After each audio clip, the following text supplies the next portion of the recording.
Mga pagbasa ng mga salita ng makapangyarihang Diyos. Ang mga responsibilidad ng mga leader at manggagawa. Ang mga responsibilidad ng mga leader at manggagawa, 16. 12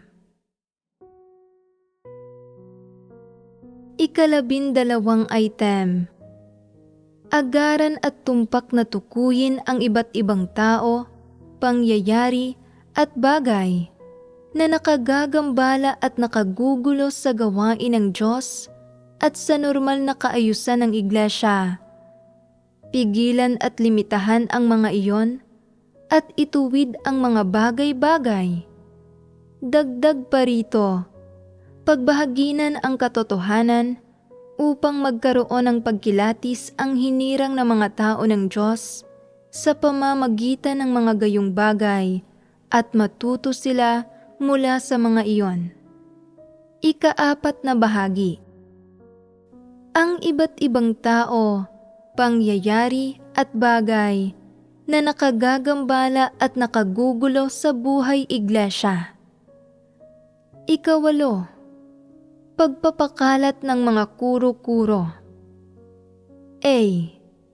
Ang mga pagpapamalas ng pagpapakalat ng mga kuro-kuro.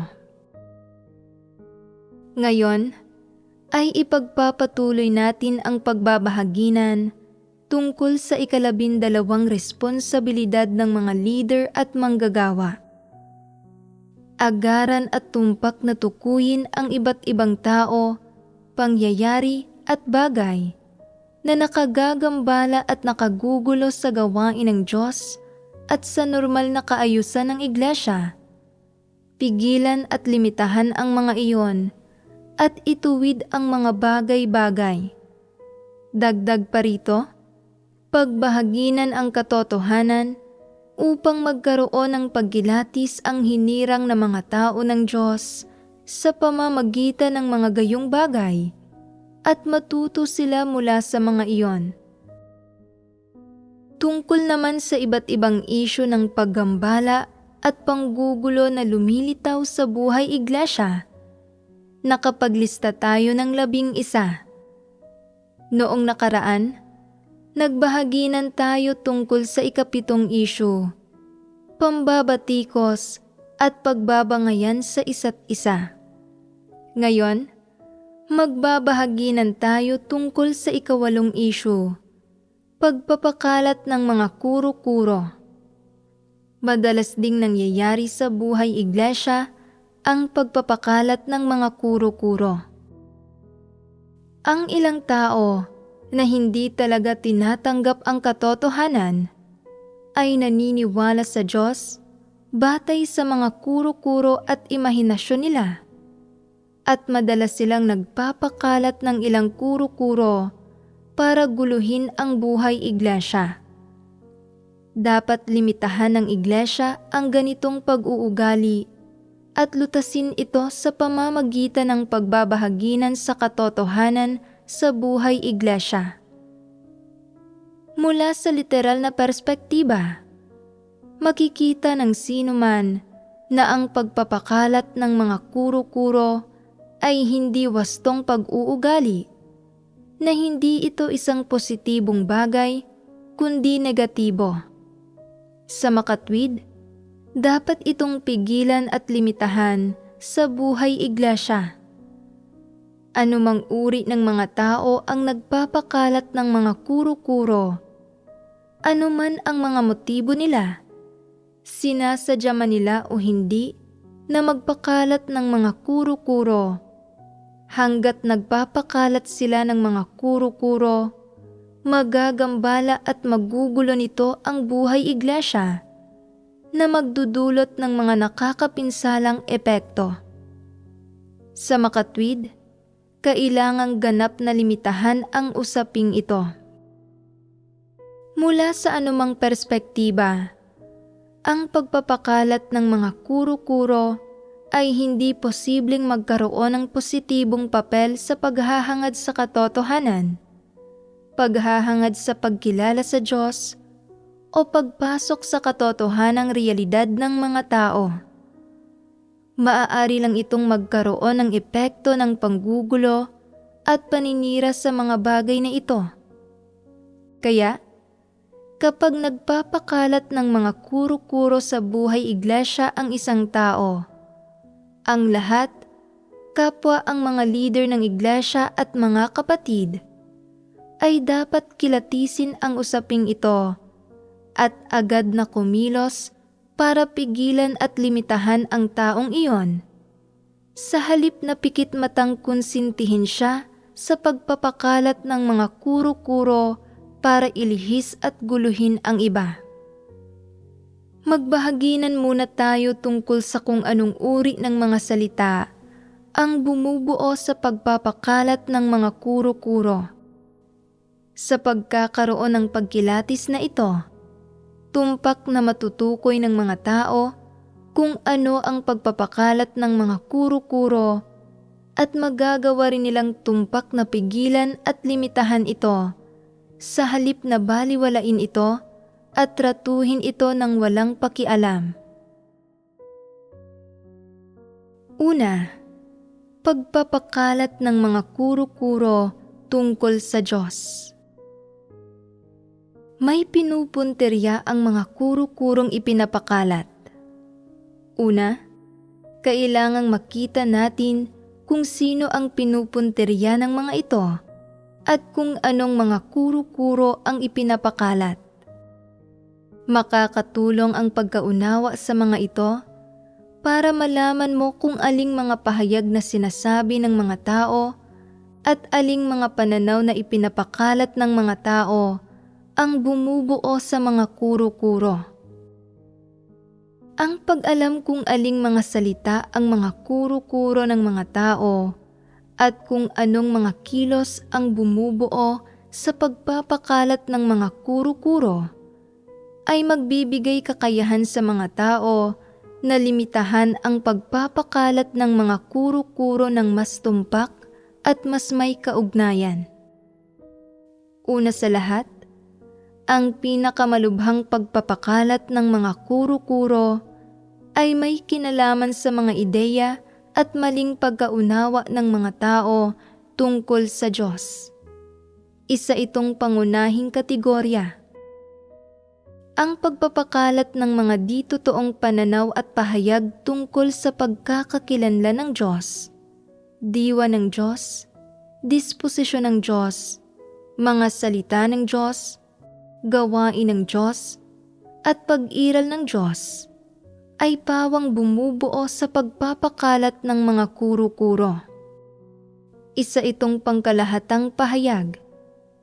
Sa partikular, anong uri ng mga pahayag ang bumubuo sa pagpapakalat ng mga kuro-kuro?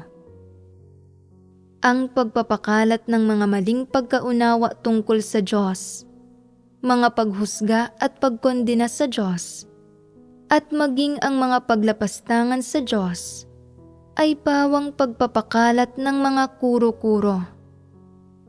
Sa madaling salita, ang pagpapakalat ng mga pagkaunawa tungkol sa Diyos na hindi tumutugma sa realidad at ng mga pahayag at maling interpretasyong hindi tumutugma sa pagkakakilanlan at diwa ng Diyos ay pawang bumubuo sa pagpapakalat ng mga kuro-kuro.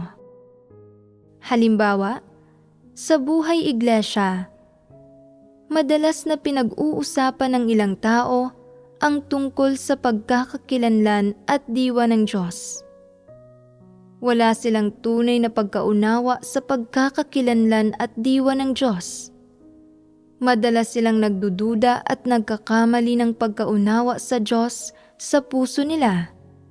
Hindi nila magawang magpasakop sa kapaligiran ng pamumuhay at sa kapaligiran para sa paggawa ng mga tungkulin nila na isinasaayos ng Diyos para sa kanila at iba pa. Pagkatapos, ipinapakalat nila ang mga maling pagkaunawa nila tungkol sa Diyos at ang mga ideya nila tungkol sa hindi pagkaunawa sa Diyos. Sa madaling salita, Ang mga ideyang ito ay hindi tungkol sa pagtanggap at pagpapasakop sa kataas-taasang kapangyarihan at mga pagsasaayos ng Diyos mula sa perspektiba ng isang nilikhang tao. Bagkus, ay puno ang mga ito ng mga personal na pagkiling, maling pagkaunawa, at maging ng mga paghusga at pagkondena. Pagkarinig sa mga ito, ang ibang tao ay nagkakaroon ng maling pagkaunawa tungkol sa Diyos at nagiging mapagbantay laban sa Kanya. Kaya nawawala ang tunay nilang pananalig sa Diyos, lalong nawawalan sila ng tunay na pagpapasakop. Iniisip ng ilang tao na ang pananampalataya sa Diyos ay dapat magdulot ng kapayapaan at kagalakan, at na kapag nahaharap sila sa mga sitwasyon, kailangan lang nilang magdasal sa Diyos at pakikinggan sila ng Diyos. Bibigyan sila ng biyaya at mga pagpapala ng Diyos, at titiyakin ng Diyos na magiging payapa at maayos ang lahat ng bagay para sa kanila. Ang layo nila sa pananampalataya sa Diyos ay ang maghangad ng biyaya, magtamo ng mga pagpapala, at magtamasa ng kapayapaan at kaligayahan. Dahil sa mga ganitong pananaw, tinatalikuran nila ang pamilya nila o nagbibitiw sila sa trabaho para gugulin ang sarili nila para sa Diyos, at kaya nilang magtiis ng pagdurusa at magbayad ng halaga. Naniniwala sila na basta't handa silang talikuran ang mga bagay, gugulin ang sarili nila para sa Diyos, magtiis ng pagdurusa at magsikap sa paggawa, habang nagpapakita ng kahangahangang pag-uugali, makakamit nila ang mga pagpapala at pabor ng Diyos, at na anumang paghihirap ang kakaharapin nila, basta't nagdarasal sila sa Diyos, lulutasin niya ang mga ito at magbubukas siya ng landas para sa kanila sa lahat ng bagay. Ito ang pananaw na pinanghahawakan ng karamihan ng taong nananampalataya sa Diyos. Nadarama ng mga tao na makatwiran at tama ang ganitong pananaw. Ang abilidad ng maraming tao na mapanatili ang pananalig nila sa Diyos sa loob ng maraming taon nang hindi isinusuko ang pananalig nila ay direktang konektado sa pananaw na ito. Iniisip nila, napakarami ko nang ginugol para sa Diyos, napakabuti ng naging pag-uugali ko, at wala akong ginawang anumang masasamang gawa. Tiyak na pagpapalain ako ng Diyos. Dahil nagdusa ako ng husto at nagbayad ng malaking halaga para sa bawat gampanin, ginagawa ang lahat ng ayon sa mga salita at hinihingi ng Diyos nang walang anumang nagagawang pagkakamali. Dapat akong pagpalain ng Diyos. Dapat niyang tiyakin na magiging maayos ang lahat para sa akin, at na madalas akong magkaroon ng kapayapaan at kagalakan sa puso ko, at matamasa ko ang presensya ng Diyos. Hindi ba't isa itong kuro-kuro at imahinasyon ng tao? Mula sa perspektiba ng tao, natatamasa ng mga tao ang biyaya ng Diyos at nakakatanggap sila ng mga pakinabang, kaya may katuturan naman na magdusa sila ng kaunti para dito, at sulit na ipagpalit ang pagdurusang ito para sa mga pagpapala ng Diyos. Isa itong mentalidad ng pakikipagtawaran sa Diyos. Gayunpaman, mula sa perspektiba ng katotohanan at sa perspektiba ng Diyos, hindi talaga ito umaayon sa mga prinsipyo ng gawain ng Diyos, ni sa mga pamantayang hinihingi ng Diyos sa mga tao. Ito ay ganap na pangangarap ng gising, pawang isang kuro-kuro at imahinasyon ng tao tungkol sa pananampalataya sa Diyos. Nakapaloob man dito ang pakikipagtawaran o paghingi ng mga bagay mula sa Diyos, o naglalaman man ito ng mga kuro-kuro at imahinasyon ng tao, ano't anuman, wala sa mga ito ang naaayon sa mga hinihingi ng Diyos, ni tumutugma sa mga prinsipyo at pamantayan ng Diyos para pagpalain ang mga tao. Sa partikular, ang transaksyonal na kaisipan at pananaw na ito ay sumasalungat sa disposisyon ng Diyos, pero hindi ito napagtatanto ng mga tao. Kapag ang ginagawa ng Diyos ay hindi umaayon sa mga kuro-kuro ng mga tao, mabilis silang nagkakaroon sa puso nila ng mga reklamo at maling pagkaunawa tungkol sa Kanya. Nadarama pa nga nila na naagrabyado sila at nagsisimula silang makipagtalo sa Diyos, at maaari pa nga nilang husgahan at kondenahin ang Diyos. Anuman ang mga kuro-kuro at maling pagkaunawa na nabubuo ng mga tao, sa perspektiba ng Diyos, hindi siya kailanman kumikilos o hindi niya kailanman tinatrato ang sinuman ayon sa mga kuro-kuro o kahilingan ng tao. Laging ginagawa ng Diyos ang nais niyang gawin ayon sa sarili niyang paraan at batay sa sarili niyang disposisyong diwa. May mga prinsipyo ang Diyos sa kung paano niya tinatrato ang bawat tao, at wala siyang anumang ginagawa sa bawat tao na batay sa mga kuro-kuro, imahinasyon o kagustuhan ng tao. Ito ang aspekto ng gawain ng Diyos na pinakataliwas sa mga kuro-kuro ng tao. Kapag inihahanda ng Diyos ang isang kapaligiran para sa mga tao, naganap na taliwas sa mga kuro-kuro at imahinasyon nila, bumubuo sila sa puso nila ng mga kuro-kuro, panghuhusga at pagkondena laban sa Diyos, at pwede pa nga nilang itatwa ang Diyos. Maaari bang tugunan ng Diyos ang mga pangangailangan nila? Hinding-hindi.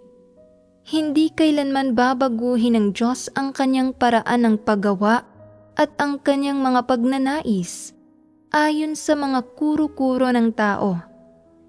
Sino ang kailangang magbago kung gayon? Ang mga tao. Kailangang bitiwan ng mga tao ang mga kuro-kuro nila. Kailangan nilang tumanggap, magpasakop, at dumanas sa mga kapaligirang inihanda ng Diyos at hanapin ang katotohanan para lutasin ang sarili nilang mga kuro-kuro, sa halip na sukatin ang mga ginagawa ng Diyos ayon sa mga kuro-kuro nila para alamin kung tama ito. Kapag iginigiit ng mga tao na kumapit sa mga kuro-kuro nila, nagkakaroon sila ng paglaban sa Diyos. Nangyayari ito ng natural. Saan nagmumula ang ugat ng paglaban? Ito ay nasa katunayang ang karaniwang taglay ng mga tao sa puso nila ay walang dudang ang mga kuro-kuro at imahinasyon nila at hindi ang katotohanan. Sa makatwid, kapag nahaharap sa gawain ng Diyos na hindi umaayon sa mga kuro-kuro ng tao, maaaring suwayin ng mga tao ang Diyos at husgahan siya. Pinapatunayan nito na ang mga tao ay talagang walang pusong nagpapasakop sa Diyos. Ang kanilang tiwaling disposisyon ay malayo pa sa pagiging nalinis. At sa esensya ay namumuhay sila ayon sa kanilang tiwaling disposisyon. Napakalayo pa rin nila sa pagkakamit ng kaligtasan. Kapag nagkakaroon ang mga tao ng mga kuro-kuro tungkol sa Diyos at paglaban sa Kanya sa puso nila, at tubiling tatanggapin ng mga may kaunting konsensya ang ginagawa ng Diyos at susubukan nilang makibagay sa kapaligirang inihanda ng Diyos para sa kanila at tatanggapin ang kanyang kataas-taasang kapangyarihan sa mga tao. Kung ilang kuro-kuro ang kayang bitiwan ng mga tao at kung hanggang saan, ay nakasalalay sa isang banda sa kakayahan nila at sa kabilang banda sa kung tinatanggap ba nila ang katotohanan at kung sila ba ay mga taong nagmamahal sa katotohanan. Aktibong hinaharap ng ilang tao ang mga kapaligirang inihahanda ng Diyos sa pamamagitan ng pagbabasa ng mga salita ng Diyos, paghahanap at pagbabahaginan, at pagbubulay-bulay. Unti-unti nilang nauunawaan ang kataas-taasang kapangyarihan ng Diyos sa lahat ng bagay at sa gayon ay lumalalim ang pagpapasakop at pananalig nila.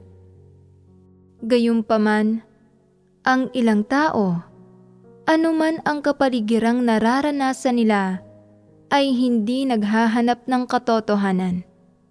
Sa halip, sinusuri nila ang lahat ng kapaligirang pinamamatnugutan ng Diyos batay sa mga kuro-kuro, imahinasyon nila at sa kung kapaki-pakinabang ito sa kanila o hindi.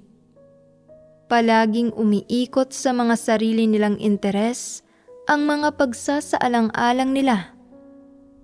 Palagi nilang iniisip kung gaano kalaki ang pakinabang na pwede nilang makamit, kung gaano matutugunan ang mga interes nila sa usapin ng mga materyal na bagay, pera, at kasiyahan ng laman.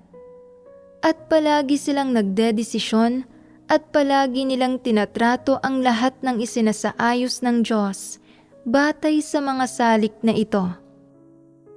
At sa huli, pagkatapos pigain ang utak nila, pinipili nilang hindi magpasakop sa kapaligirang inihanda ng Diyos, bagkus ay takasan at iwasan ito. Dahil sa paglaban, pagtanggi at pag-iwas nila, nilalayo nila ang sarili nila mula sa mga salita ng Diyos. Napapalampas nila ang karanasan sa buhay at nagdurusa sila ng mga kawalan na nagdudulot ng pasakit at paghihirap sa puso nila. Habang lalo nilang kinokontra ang mga gayong kapaligiran, mas marami at mas matindi ang pagdurusang tinitiis nila. Kapag lumilitaw ang gayong sitwasyon, tuluyang nadudurog ang kaunting pananalig sa Diyos na mayroon sila. Sa sandaling ito, sabay-sabay na lumilitaw ang lahat ng kuro-kurong nangingibabaw sa puso nila. Napakatagal ko nang ginugugol ang sarili ko para sa Diyos, pero hindi ko inasahang tatratuhin ako ng Diyos sa ganitong paraan. Hindi patas ang Diyos, hindi niya mahal ang mga tao. Sinabi ng Diyos na ang mga taong taos-pusong gumugugol ng sarili nila para sa Kanya ay tiyak na labis na pagpapalain. Sinsero kong ginugol ang sarili ko para sa Diyos. Tinalikuran ko ang pamilya at propesyon ko. Nagtiis ako ng mga paghihirap at nagtrabaho ako ng husto. Bakit hindi ako lubos na pinagpala ng Diyos? Nasaan ang mga pagpapala ng Diyos? Bakit hindi ko maramdaman o makita ang mga ito? Bakit hindi patas ang pagtrato ng Diyos sa mga tao?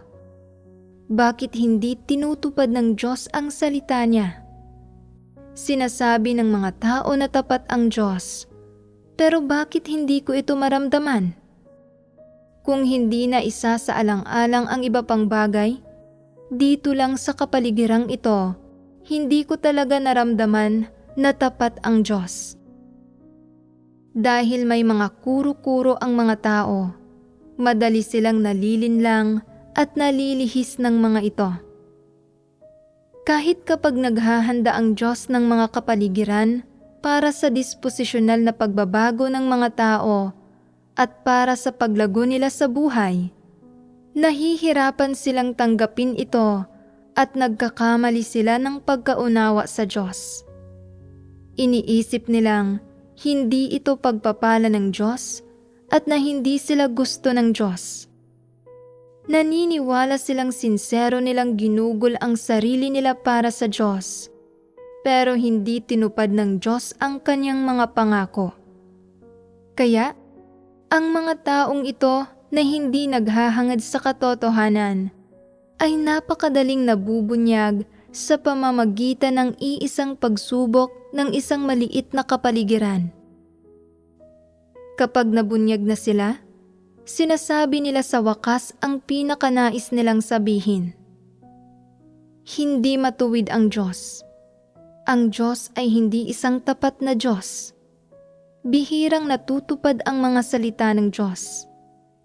Sinabi ng Diyos, ang Diyos ay totoo sa kanyang salita, at ang kanyang salita ay matutupad, at ang kanyang ginagawa ay mananatili magpakailanman. Nasaan ang katuparan ng mga salitang ito? Bakit hindi ko ito makita o maramdaman? Tingnan mo si ganito at ganyan.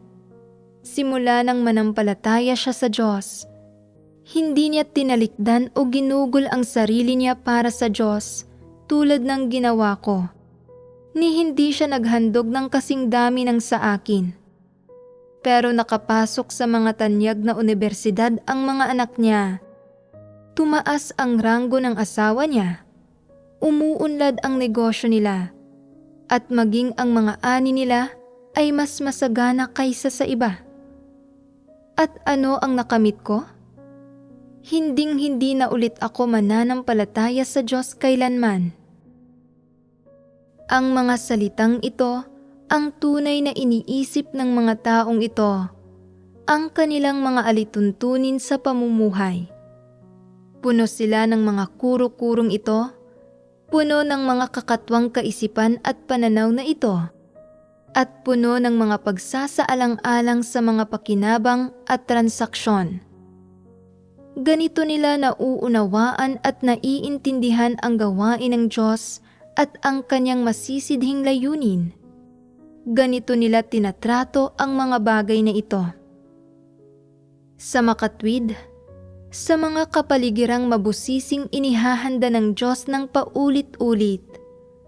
Paulit-ulit nilang sinusukat ang Diyos at nagkakamali sila ng pagkaunawa sa Kanya dahil sa mga kuro-kuro nila at patuloy silang nabibigo at nagkakamali. Bukod dito, palagi nilang sinusubukang patunayan na tama ang mga kuro-kuro nila.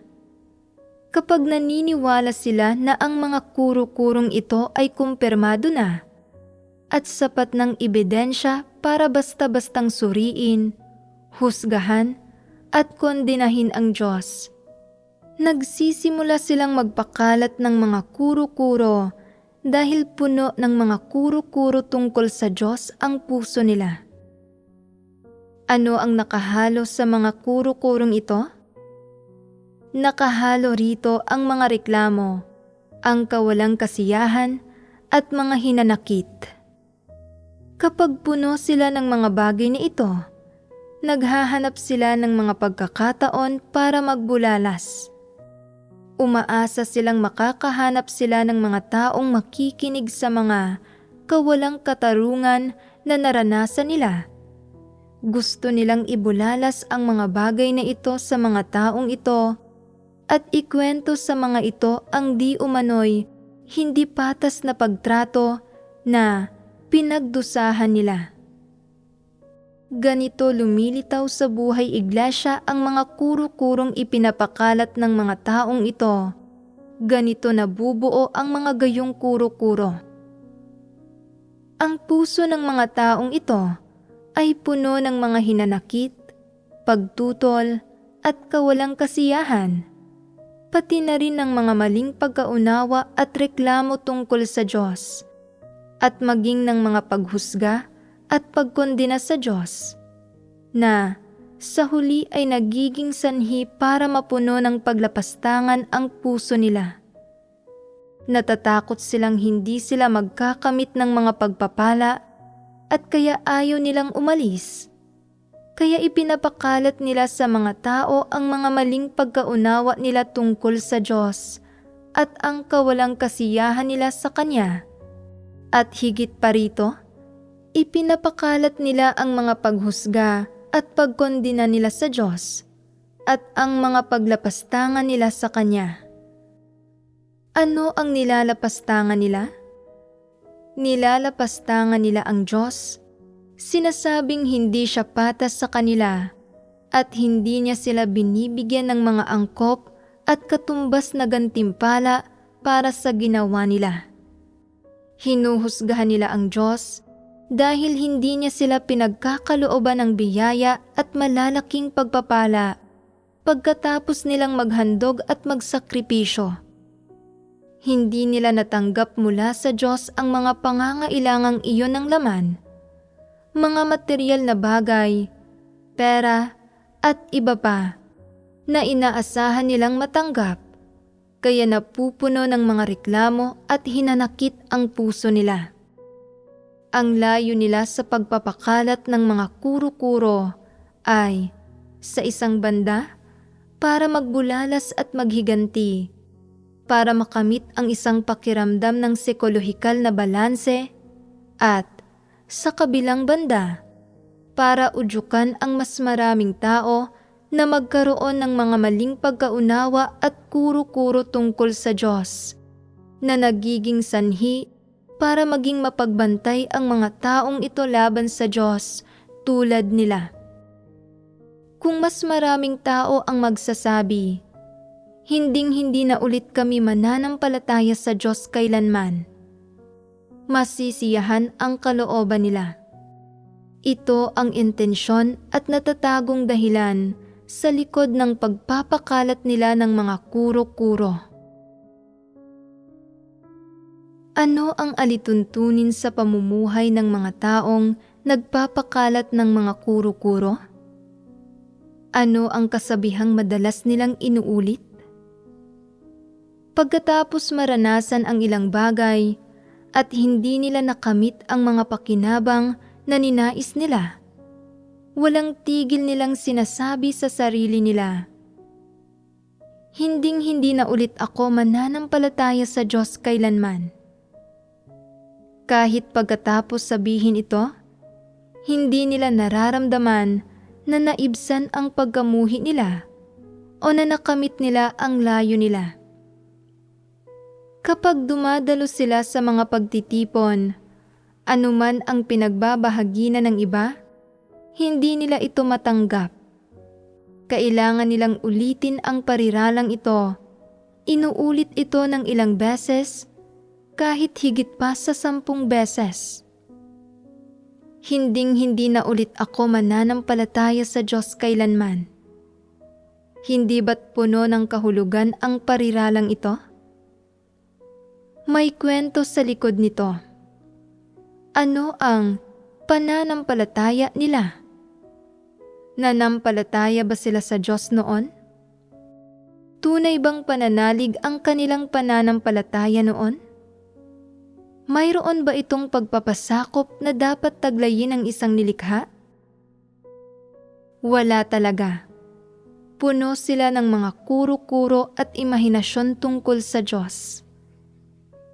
Higit pa rito, puno sila ng mga hinihingi at kahilingan sa Diyos nang walang anumang pagpapasakop.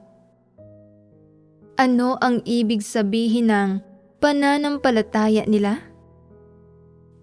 Naniniwala ako na ang Diyos ang may kataas-taasang kapangyarihan sa langit at lupa at sa lahat ng bagay. Naniniwala ako na kaya akong protektahan ng Diyos mula sa pang-aapi ng iba. Naniniwala ako na kaya akong pahintulutan ng Diyos na magtamasa ng kaginhawahan ng laman, mamuhay ng isang mabuti at masaganang buhay, at kaya niyang gawing payapa at kasiyasiya ang lahat ng bagay para sa akin. Naniniwala ako na kaya ng Diyos na pahintulutan akong makapasok sa kaharian ng langit at makatanggap ng malalaking pagpapala, makatanggap ng daan-daang pagpapala sa buhay na ito at buhay na walang hanggan sa mundong darating. Pananampalataya ba ito? Wala ni isang bakas ng pagpapasakop sa mga pananampalataya na ito at wala ni isa sa mga ito ang tumutugma sa mga hinihingi ng Diyos sa mga tao. Ang mga pananampalatayang ito ay lubos na nagmumula sa perspektiba ng personal na pakinabang. Ang Diyos ay nagpapahayag ng katotohanan at gumagawa sa mga tao. Kailan sinabi ng Diyos na bibigyan niya ng kakayahan ang mga tao na mamuhay ng masaya, mamuhay ng higit sa iba, o maging masagana at matagumpay nang may walang limitasyong kinabukasan? Hindi kailanman. Kung gayon, bakit itinuturing nilang napakahalaga ng sarili nilang pananampalataya? Sinasabi pa nga nila na hinding-hindi na ulit sila mananampalataya sa Diyos kailanman. May anumang halaga ba ang pananampalataya nila? Tinatanggap ba ito ng Diyos? Wala silang bakas ng katotohanang realidad. Walang bakas ng pagpapasakop sa Diyos. Gusto lang nilang magkamit ng mga pagpapala, pakinabang, at bentaha mula sa Diyos. At tinatawag nila itong pananampalataya sa Diyos. Hindi ba't paglapastangan ito sa Diyos? Ang mga ganitong tao ay puno ng mga kuro-kuro at nakatuon sa hangaring magkamit ng mga pagpapala.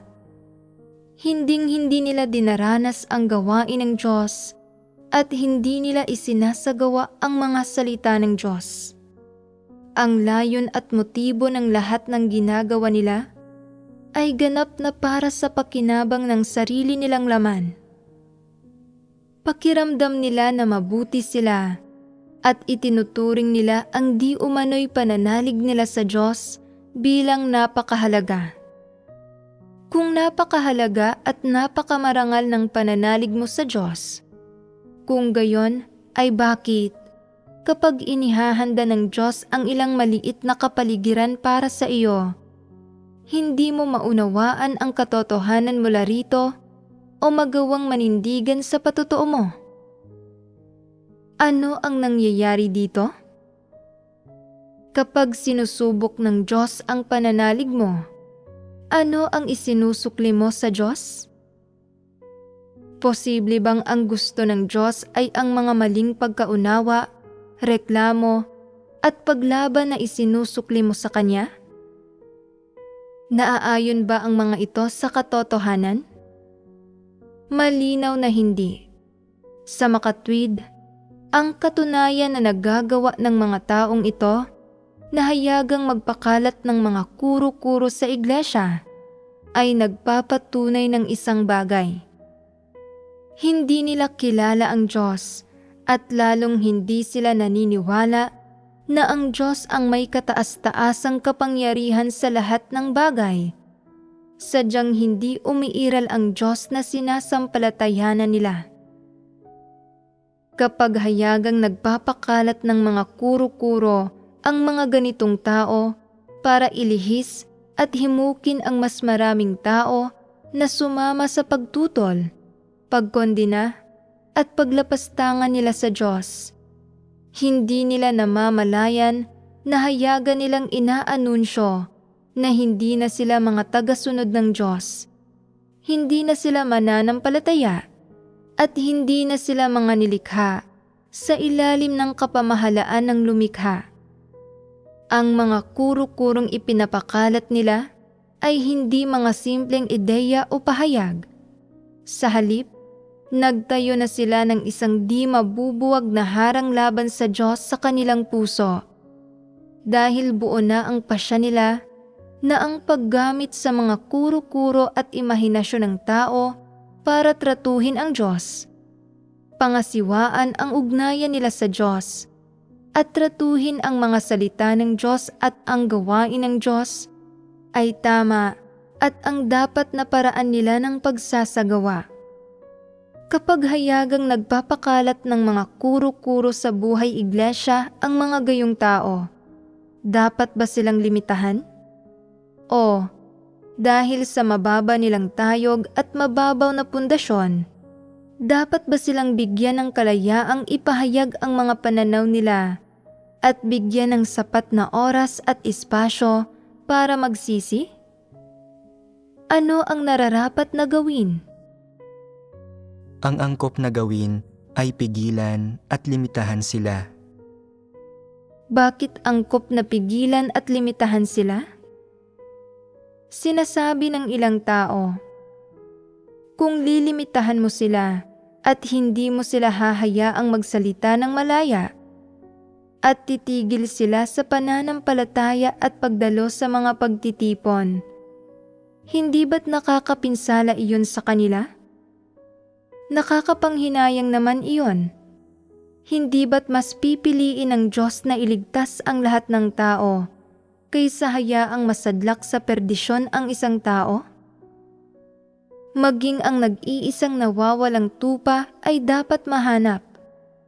Pagkatapos ng lahat ng pagsisikap na hanapin ang nawawalang tupa, papayagan ba niya itong mawala ulit? Tama ba ang mga salitang ito?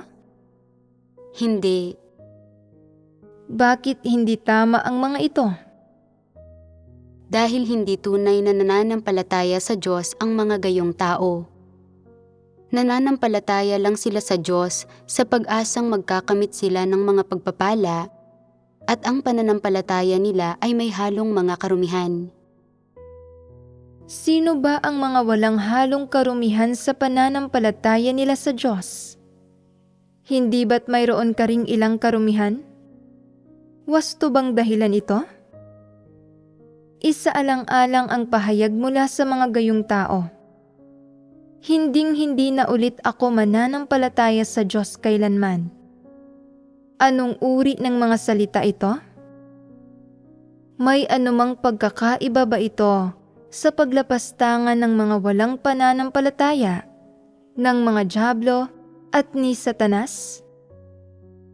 Ano ang ipinahihiwatig ng pahayag na ito? Wala na akong pananalig sa Diyos. Noon, buong puso akong nanampalataya at sumunod sa Diyos, pero hindi ako pinagpala ng Diyos. Sa halip, naghanda siya ng mga ganoong kapaligiran para pahirapan ako at para magkamali ako. Hindi talaga tumutugma ang sinasabi ng Diyos sa ginagawa niya, kaya hindi na ako naglalakas loob na manampalataya sa Diyos. Napakahangal ko noon.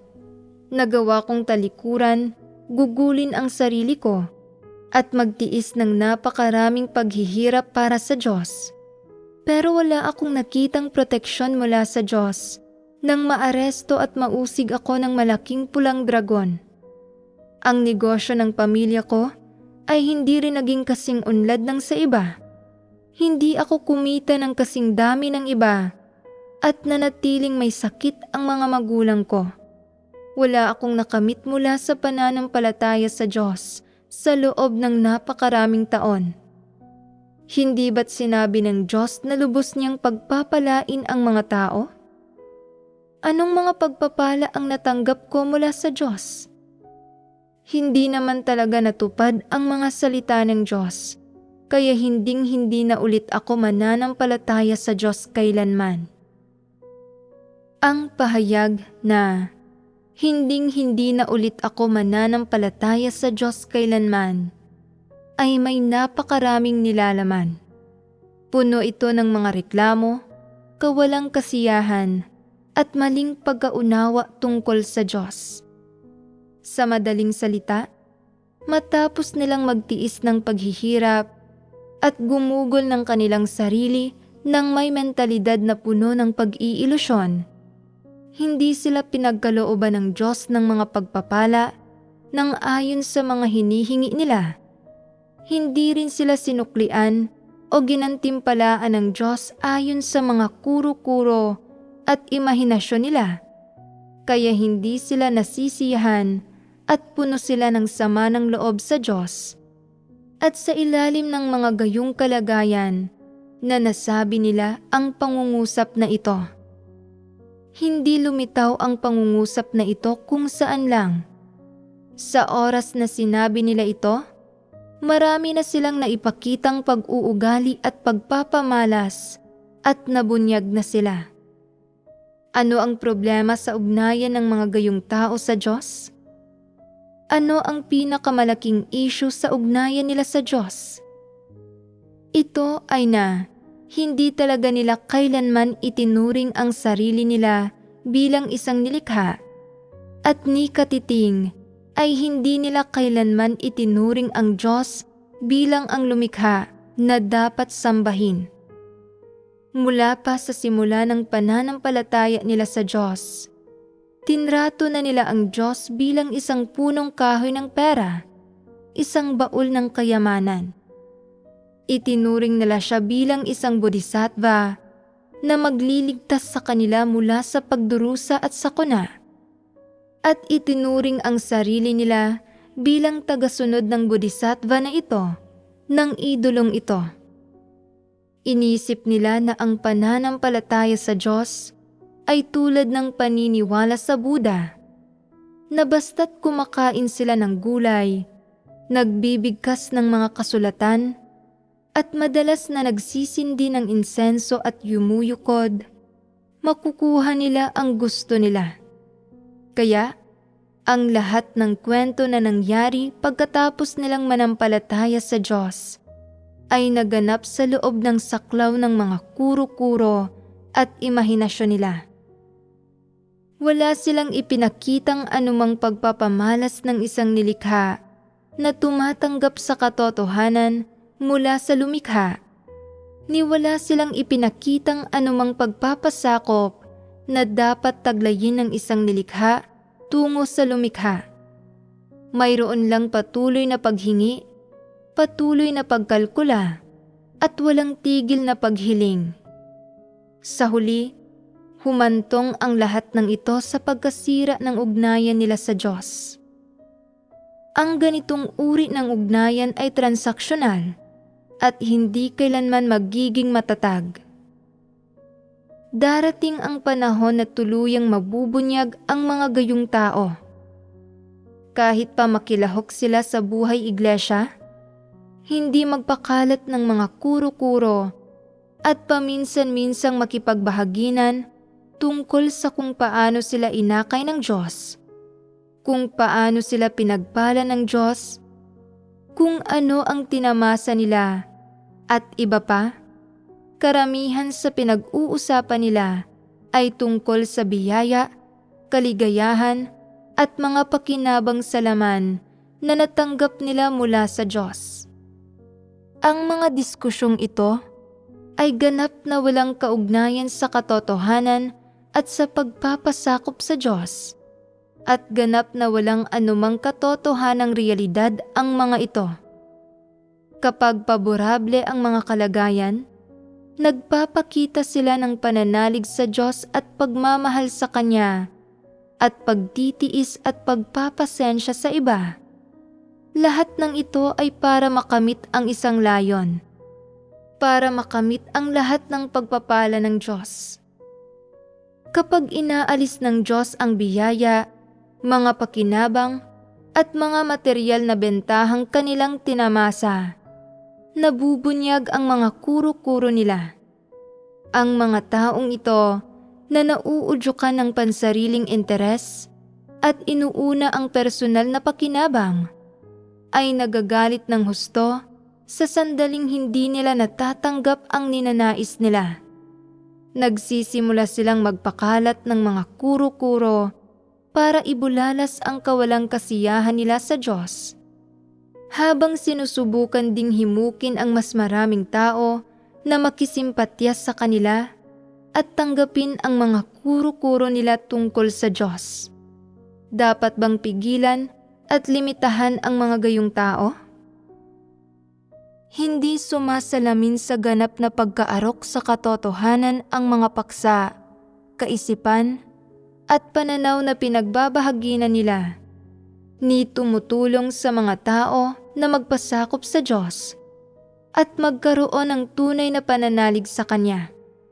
Sa halip, inilalayo ng mga ito ang mga tao mula sa Diyos.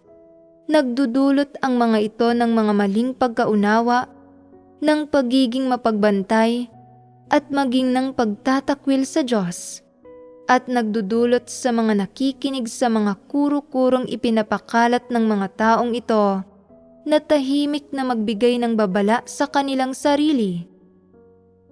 Hinding-hindi na ulit ako mananampalataya sa Diyos kailanman, gaya nila. Ito ang kaguluhang dulot sa iba ng mga kuro-kurong ipinapakalat ng mga gayong tao.